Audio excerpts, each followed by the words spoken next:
What's up guys, Everything Apple Pro here, and I've already extensively covered the iPhone 6s and 6s Plus, but in this video I wanted to give you my personal review on the new iPhone 6s. Now to preface, I wanted to mention where I'm coming from. My first phone with service was an LG Envy, thanks Dad by the way, then came a Droid Incredible, then a Galaxy Nexus. My first iPhone with service was the iPhone 4, then the 4S, 5, 5S, 6 Plus, and now the 6s Plus. But the iPhone 6s is something else. I mean, it's so similar to an iPhone 6, but at the same time, so much has changed. I know, and I get so sick and tired of people telling me there's nothing different. It looks the same. I mean, yeah, it looks the same, but what are you going to be doing with your phone? Are you just going to be looking at it, or are you going to be using it? So the moment I actually got this thing, I noticed there's a different texture on the actual outside. It's a lot grippier. That was one of my issues with the iPhone 6. So let me go ahead and unbox the other colors first here, and I'll get into more detail. My personal favorite color is the rose gold. That is my personal iPhone 6s,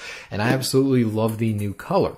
So the very first moment you're going to pick up a 6s, you're going to notice it is heavier, slightly thicker, and the texture is different. That texture is pretty nice because I noticed that the 6 was so slippery, and now you get a little bit of a more planted feel while holding it. And this thing is beautiful. I love how minimalistic the design is. Apple did away with those FCC labels and the IMEI on the rear of the device, meaning there's less text and it's a very clean rear. If only the lens wasn't protruding. At least there's no carrier logos with the iPhones, but it's a beautiful design evolved from the 6. So you start using it. The first thing you notice is how wicked fast this is. It made me realize my iPhone 6 Plus was slow. How could it be slow? It was the fastest thing when it came out. This is what happens every single year. I mean, the Geekbench scores are off the charts. It's a dual-core processor, yet it gets such insane amount of power. I mean, Apple really did well. And the 2 gigabytes of RAM is just icing on the cake. What that helps with is reloading pages. So I notice going back and forth from applications, you're going to notice less refreshes,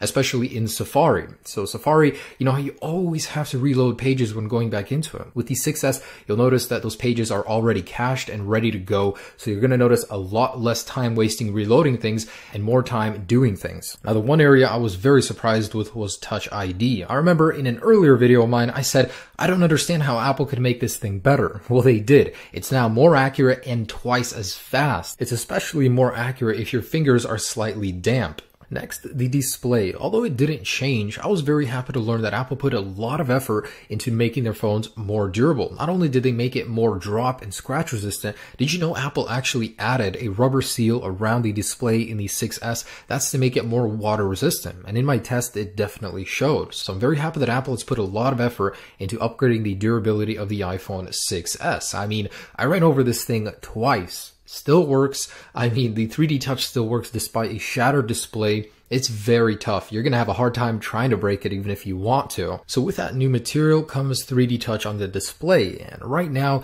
it's a little dry. So personally, I think it adds a little bit to iOS, although not as much as Apple makes it out to be right now. It will get better. The true reason I love 3D Touch is because Apple made it available to third-party developers. Already we're starting to see some very clever uses for it. Not only can it save you a little bit of time, it adds a lot of functionality, especially with gaming. I'm looking forward to see all the games that take advantage of that display, so you press harder, you shoot harder. I don't know. I mean, I'm very curious to see where 3D Touch goes, even though it's dry right now on iOS, so it will get better. So with 3D Touch also comes that new Taptic engine. It replaces the vibration motor, and personally, I find myself just toggling on and off the sound just to feel it. It feels awesome. I mean, especially when I get a phone call, it's so much more noticeable, so much more responsive, and it's not as noisy. So what else? Well, I love the front-facing flash. It's a great idea. Apple took it from Snapchat, but they improved it. They made that custom chip just to flash the display 3 times brighter, and I love how it's color coordinated to match your conditions. And live photos. I mean, they're pretty cool. They take up double the storage, but at the same time, they help you relive those memories. It records a little bit of sound and a couple seconds before and after taking the photo. There is a problem though. Sometimes after you're finished taking the photo, you'll lean your phone down and the live photos capture that. Hopefully it'll be fixed soon. So the rear camera, I was blown away, to be honest. And when I first saw the footage blown up on my display, wow, 4K looks stunning on the iPhone. Apple waited and they did it right. Imagine if Apple released it earlier and it wasn't as good as it is now. So Apple took their time and the footage looks great as a result. The individual pixels on the lens are smaller, so there is more potential for noise in darker environments, but the quality is so good.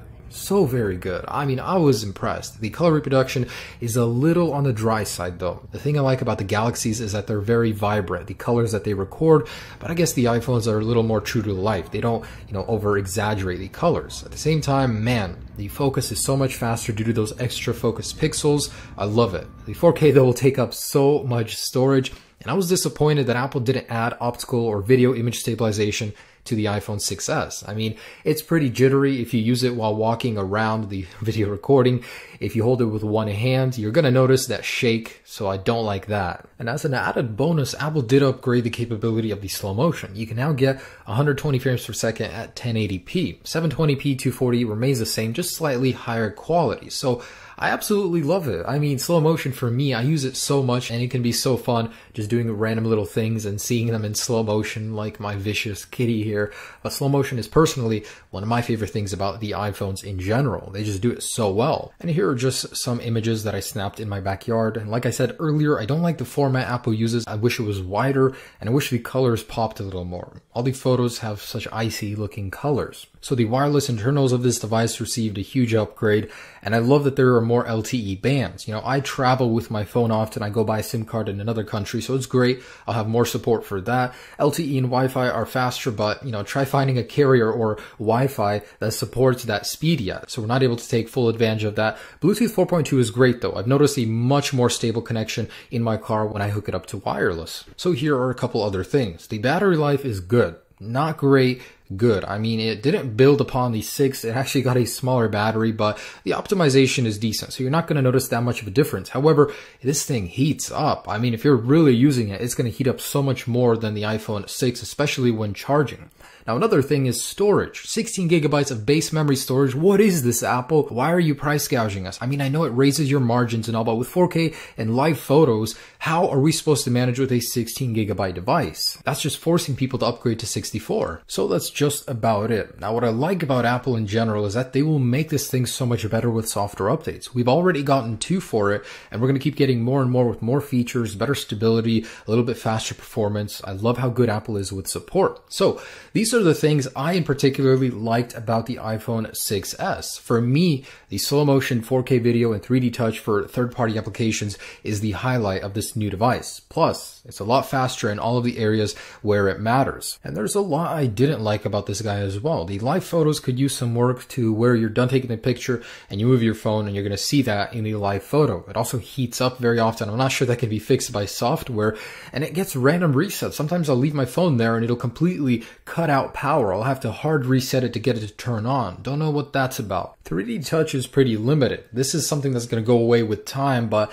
there's not that much use for it. It's not necessary. I want Apple to make it necessary for the whole iOS experience. There's no optical image stabilization. Apple wants to sell more 6 Pluses, a better profit margin, and same goes for the 16 gigabyte base storage. That's just unacceptable in 2015.